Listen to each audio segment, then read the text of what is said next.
Well, good evening, everybody, and welcome. Thanks for tuning in this evening for our online Bible study. Let's get into it. I welcome you if you are new to this study or new to the church. My name is Dave St. Aubin, and I'm the senior pastor here at Thoburn United Methodist Church in St. Clairsville, Ohio, and it is a joy to be with you here this evening. Tonight, we will be looking at the book of Joshua, chapters 20 and 21. So I invite you to grab your Bibles, open them up to Joshua chapter 20. Grab something to take some notes with, grab a beverage, and grab a snack, and let's get into it.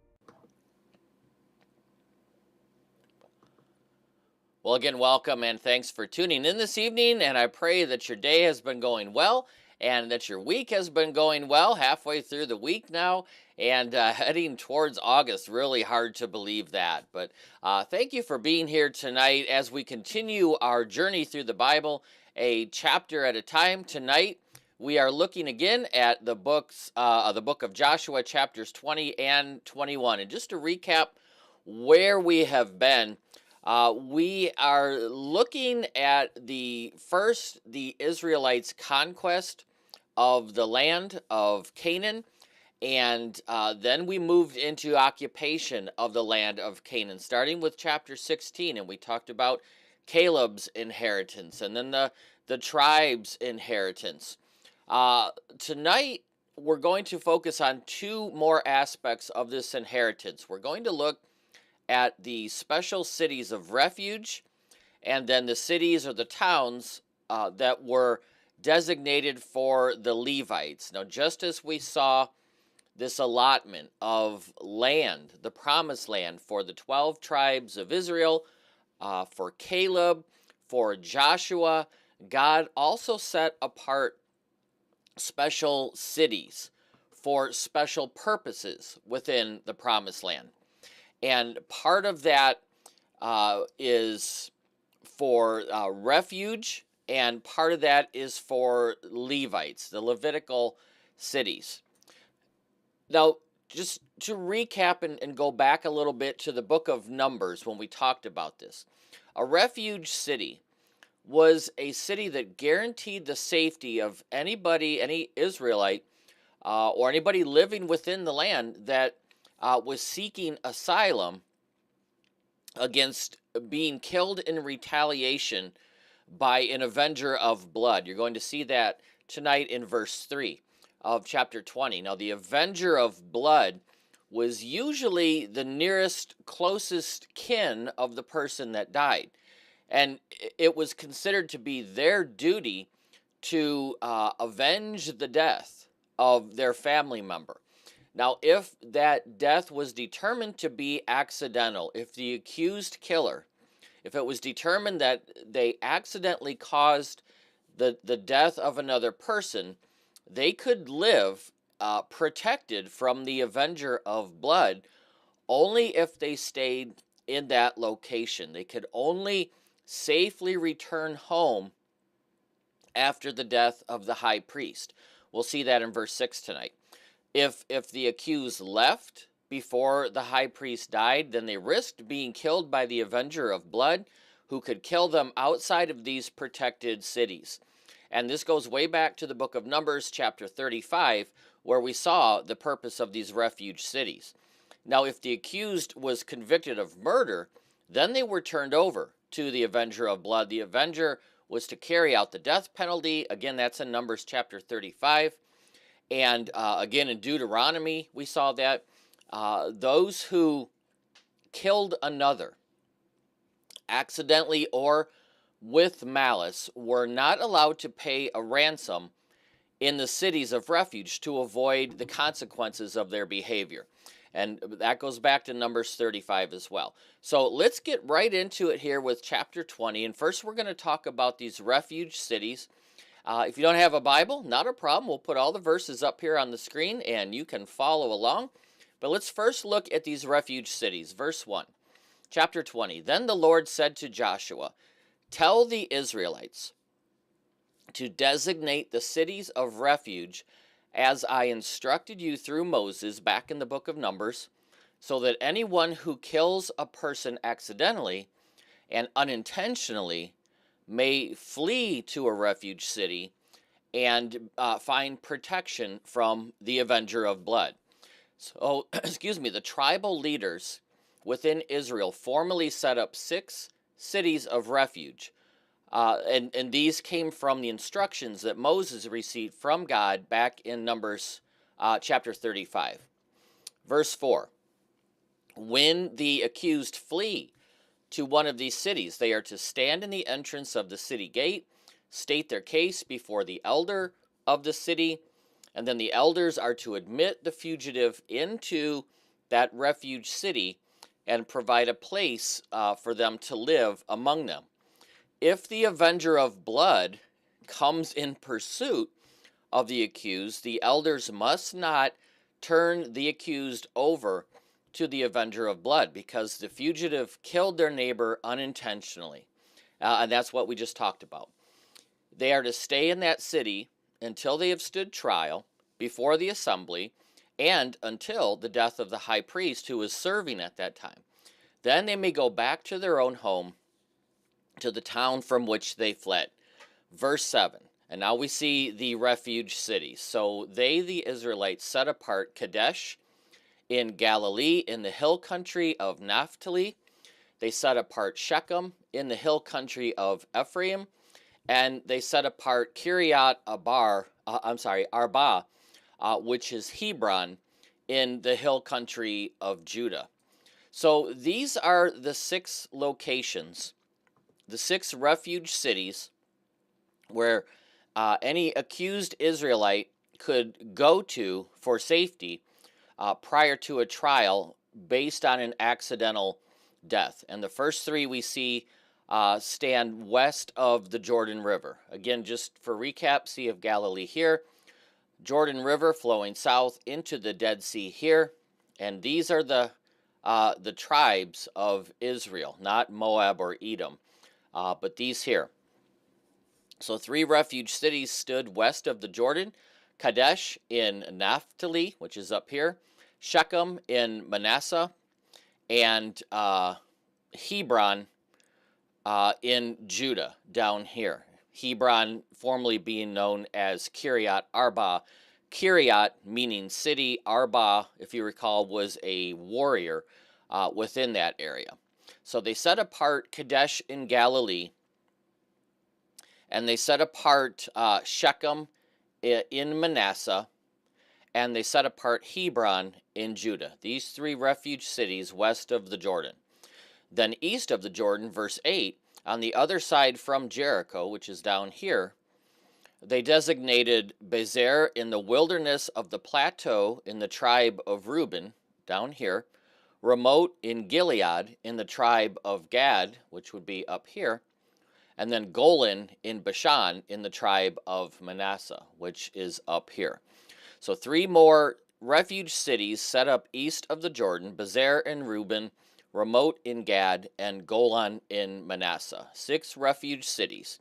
And verse 9, any of the Israelites or any foreigner residing among them who accidentally killed another person could flee to these designated cities and not be killed by the avenger of blood prior to standing trial before the assembly. So anybody could flee to any one of these refuge cities that was accused of an accidental killing of another person.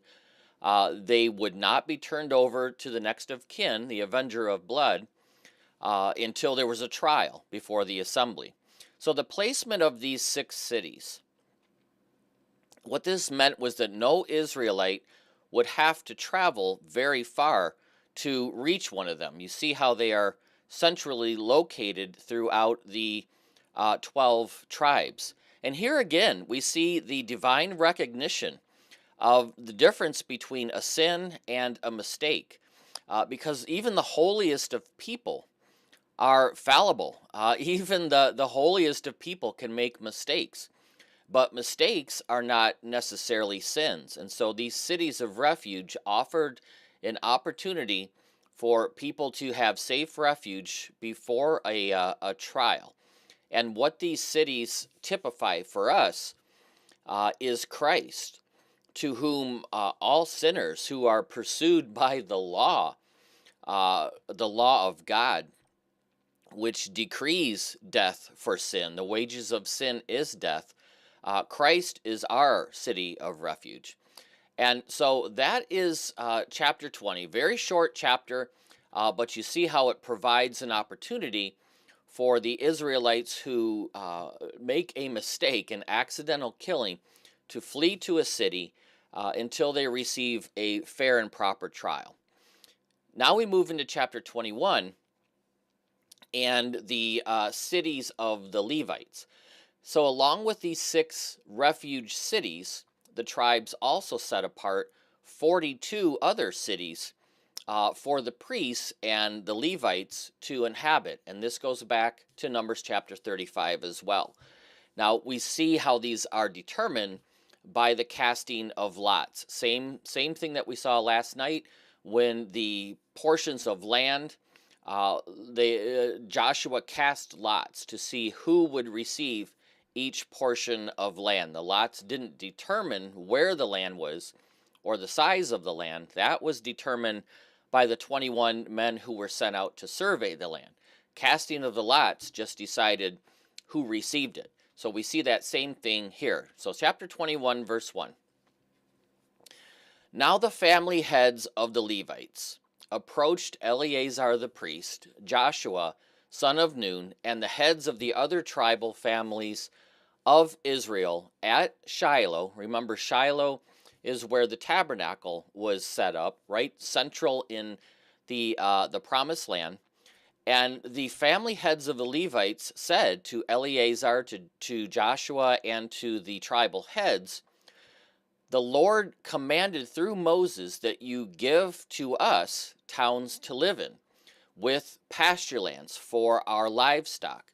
So as the Lord has commanded, the Israelites gave to the Levites the following towns and the pasture lands out of their own inheritance." So out of the lands each tribe now occupied, they gave back to the Levites 42 cities and their pasture lands for the Levites to live in. The Levites didn't receive land. Their inheritance was serving God in the tabernacle. So most likely Joshua, Eleazar, the tribal clan leaders, they identified the 42 cities first and then assigned them to these 4 clans of Levites by lot, by casting lot. So what are these 4 clans of Levites? Well, first, verse 4, were the Kohathites. And we looked at these way back in the book of Leviticus. And so if you need a refresher, go back to Leviticus, go back to those studies, and just get a little refresher of the Levitical and priestly tribes. So first came the lot for the Kohathites according to their clans. The Levites, who were descendants of Aaron, they were the Kohathites, and they were allotted 13 towns from the tribes of Judah, of Simeon, and of Benjamin. So where the Kohathites received their land was in these tribes here: Judah, and then Simeon, which was within Judah, and then the tribe of Benjamin here. 42 different cities. Verse 5, the rest of the Kohathite descendants were allotted 10 towns from the clans of the tribes of Ephraim, Dan, and Manasseh. So out of Ephraim, Dan, and the western tribe of Manasseh here, 10 more cities for the Kohathites, who excluding Aaron's descendants. And they obtained 10 cities here. So 42 cities or I'm sorry, 13 cities within these tribes: Judah, Simeon, and Benjamin, 10 more in Dan, Ephraim, and Manasseh. All throughout these areas, lands designated along with their pasture lands for the Kohathite tribes. Now, in verse 6, the descendants of Gershon were next. And the descendants of Gershon were allotted 13 towns from the tribes of Issachar, Asher, and Naphtali. So Issachar here, Asher against the Mediterranean, and then Naphtali bordering up on the Jordan River and the Sea of Galilee. So the Gershonites received 13 cities within these areas here. In verse 7, the descendants of Merari, according to their clans, received 12 towns from the tribes of Reuben and Gad, and then Zebulun over here. So the Merarites inherited 12 more cities within these three tribal lands. And so verse 8, so the Israelites allotted to the Levites these towns and their pasture lands as the Lord commanded through Moses. And then the remaining verses 9 through 40 of this chapter,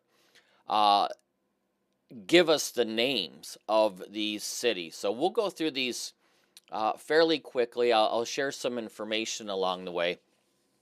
But again, first in verses 9 through 19 are the towns of the priests. And these were Aaron's descendants. These were members of the Kohath clan that received 13 cities, which we just looked at, in Judah, Simeon, and Benjamin. So verse 9, from the tribes of Judah, Simeon, and Benjamin, they allotted these towns by name. And these were the towns assigned to the descendants of Aaron from the Kohathite clan of the Levites. And why? Because the first lot that was cast fell to them. Joshua cast lots. The Kohathite tribe clan of Levites came up first, and these are the lands. So God spread out these 13 towns, 9 of them being in Judah and Simeon. So verse 11, they gave them Kiryat Arba. Kiryat meaning city. Arba was the name of a warrior, the city of Arba, which was renamed Hebron. So they gave Hebron to this Kohathite tribe, the Levites, with its pasture land in the hill country of Judah. And then there's a sidebar here. Arba was the forefather of Anak. So in the tribe of Judah, Hebron is right here. But the fields and the villages around the city of Hebron were already given to Caleb, son of Jephunneh, as his possession. And we looked at that a couple chapters ago. Caleb received this area, the hill country, Hebron. Give me the hill country, is what Caleb said to Joshua. Give me the hardest, most difficult land. So Caleb inherited the lands around Hebron. The priest inherited the city and its pasture land. So verse 13, the descendants of Aaron gave Hebron, which was also a city of refuge, to the Kohathites. And then we see the list of the other names, Libnah and Eshtemoa and Holon and all these other cities from Judah and Simeon, 9 towns from here. And then the other 4 came from the tribe of Benjamin, and that's verse 17. From the tribe of Benjamin, they gave them Gideon and Geba and Anatot and Almon, together with all their pasture lands. 4 towns. The total number of towns for the priests, the Kohathites, the descendants of Aaron, came to 13 together with their pasture lands. The Aaronic priests, the descendants of the first high priest, Aaron, Moses' brother, their inheritance included all these cities, one of which was a refuge city, and that was the city of Hebron within the tribal territory of Judah. That was verse 13. Next, we go to the other Kohathite towns, verses 20 through 26. And again, the rest of the Kohathites, these are the non-descendants of Aaron. And they obtained 10 cities for themselves within the tribes of Ephraim and Dan and the western portion of Manasseh. 4 of these cities were in Ephraim. So starting with the next verse 20. The rest of the Kohathite clans of the Levites were allotted towns from the tribe of Ephraim. In the hill country of Ephraim, they were given Shechem. Shechem was also a city of refuge, and Gezer and Kibzaim and Beit Horon, all together with their pasture lands, 4 towns in Ephraim, in this area here. Now, similar to the priests that were descendants of Aaron, these non-descendants of Aaron, their inheritance included a city of refuge, Shechem in Ephraim.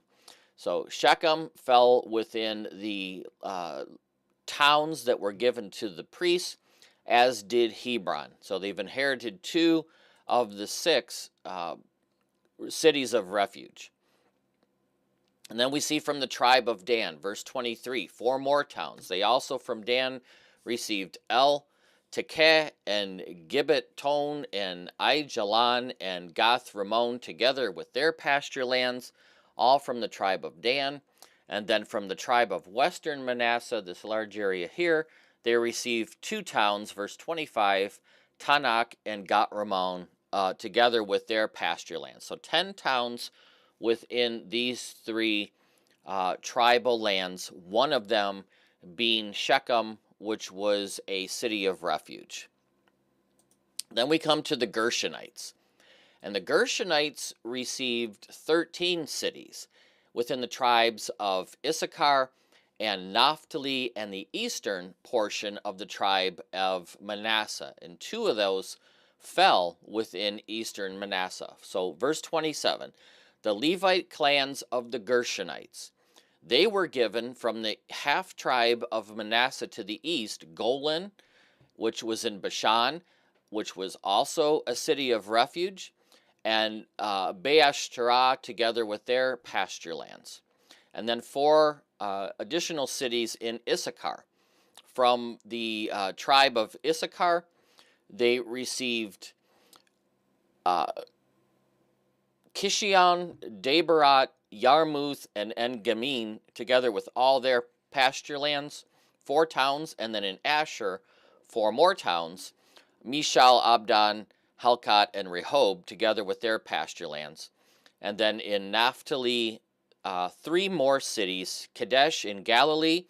Kadesh in Galilee was also a refuge city. Hamot Dor and Kartan, together with their pasture lands, 3 towns. The total of towns given to the Gershonite priests came to 13, together with their pasture lands. The Gershonites' inheritance included 2 cities of refuge, Golan in Bashan, in Manasseh, and Kadesh in the region of Galilee in the territory of Naphtali. And then finally we come to the Merarites. And the Merarite cities are in verses 34 through 42. And they inherited 12 cities from Reuben, from Gad, and from Zebulun. So first, verse 34, they received 4 cities within Zebulun here. The Merarite clans, the rest of the Levites, were given Zebulun, Jokanam, Karat, Dimnah, and Nahalal, together with their pasture lands.